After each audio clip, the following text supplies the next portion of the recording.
Hi, this is Amy from the Activities Department. I'm going to be reading you a short story.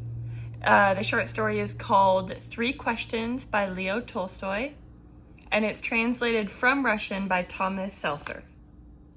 All right, here we go.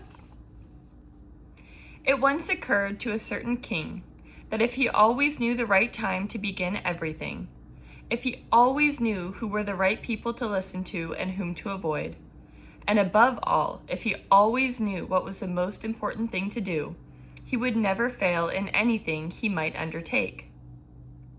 And this thought having occurred to him, he had it proclaimed throughout the kingdom that he would give a great reward to anyone who would teach him what was the right time for every action, and who were the most reliable people, and how he might know what was the most important thing to do. And learned men came to the king, but they all answered his questions differently.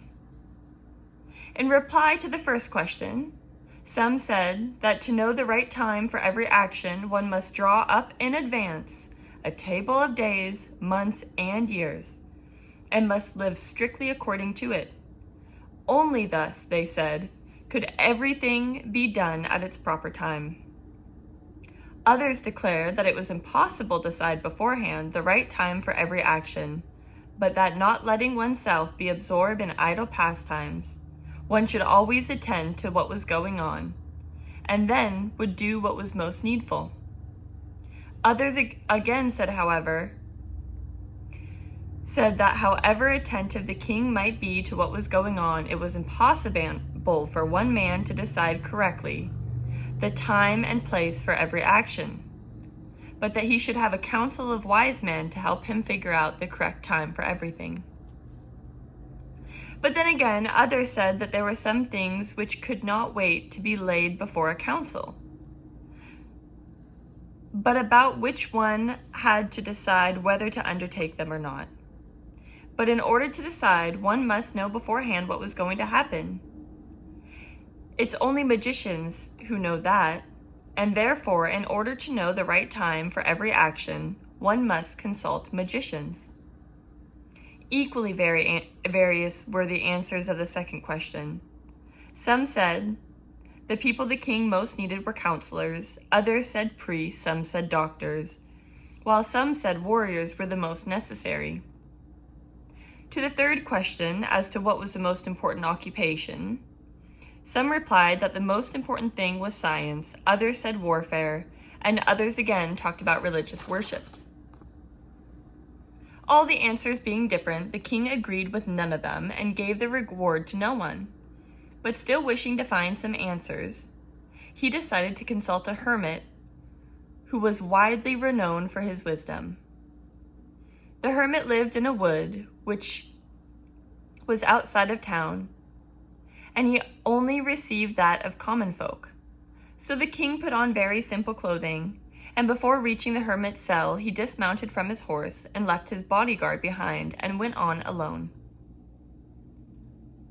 When the king approached the hermit, he was digging in front of his hut.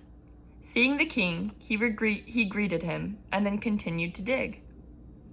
The hermit was frail and weak, and each time that he struck his spade into the ground and turned over the earth, he breathed heavily. The king went up to him, and he said, "I have come to you, wise hermit, to ask you to answer 3 questions. 1, how can I learn to do the right thing at the right time? 2, who are the people I most need, and to whom should I therefore pay more attention than the rest? And 3, what affairs are the most important and need my attention?" The hermit listened to the king, but said nothing. He just spat on his hands and continued digging. "You're tired," said the king. "Let me take that spade from you for a while." "Thank you," said the hermit. And giving the spade to the king, he sat down on the ground. When he had dug 2 beds, the king stopped digging and repeated his questions.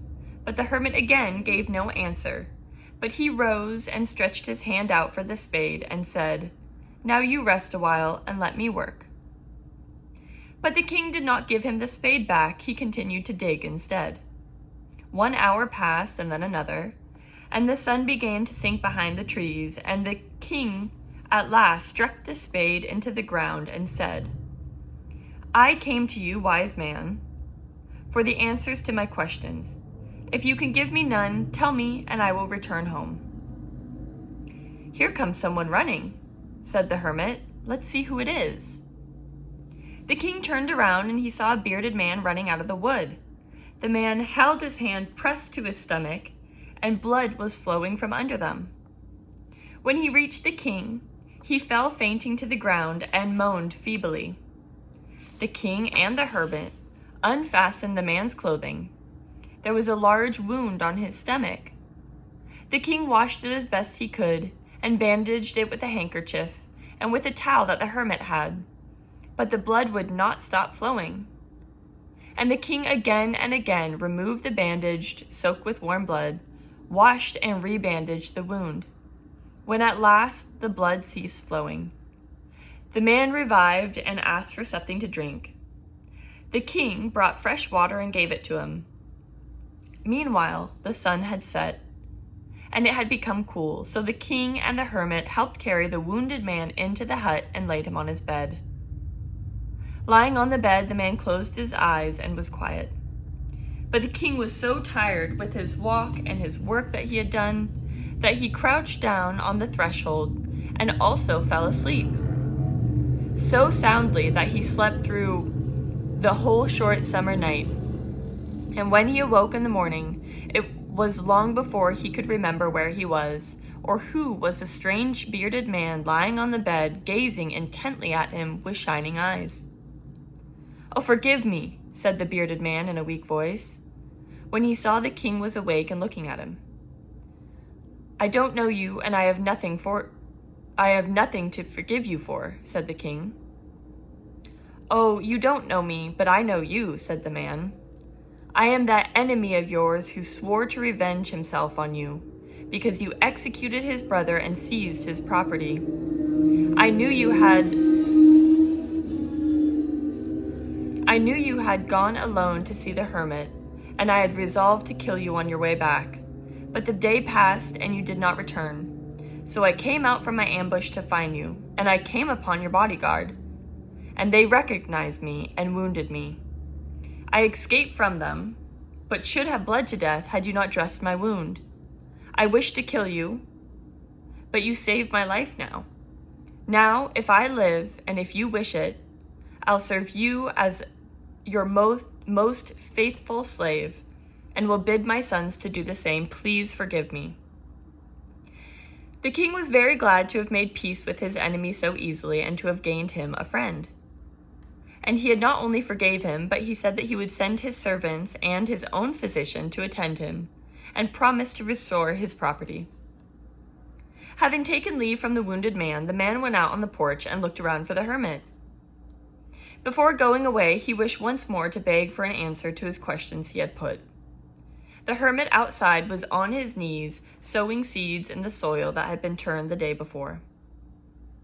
The king approached him and said, "For the last time, I pray for you to answer my questions, wise man." "You already have been answered," said the hermit, still crouching on his legs and looking up at the king who stood before him. "You answered?" asked the king. "What do you mean?" "Do you not see," replied the hermit, "if you had not pitied my weakness yesterday and had not dug those beds for me, but had gone on your way, that man would have attacked you, and you would have repented for not having stayed with me. So the most important time was when you were digging those beds, and I was the most important person. And to do me good was your most important business. Afterwards, when that man ran to us, the most important time was when you were attending to him. For if you had not bound up his wounds, he would have died without having made peace with you. So he was your most important man, and what you did for him was your most important business. Remember then," the wise hermit said, "there is only one time that is important, and that is now. It is the most important time because it is the only time in which we have any power. The most necessary man is he whom you are, he with whom you are. For no man knows whether he will ever have dealings with anyone else. And the most important affair is to do him good, because for that purpose alone was man sent into this life. Oh, that was lovely. I like that short story. The message was pretty much be kind to those who are around you and be present. Because we can't do anything about the past, we can't do anything about the future, we can only do something about right now. Oh, I like that. Okay, that was the story, 3 Questions by Leo Tolstoy. Thank you for tuning in. I'll talk to you later.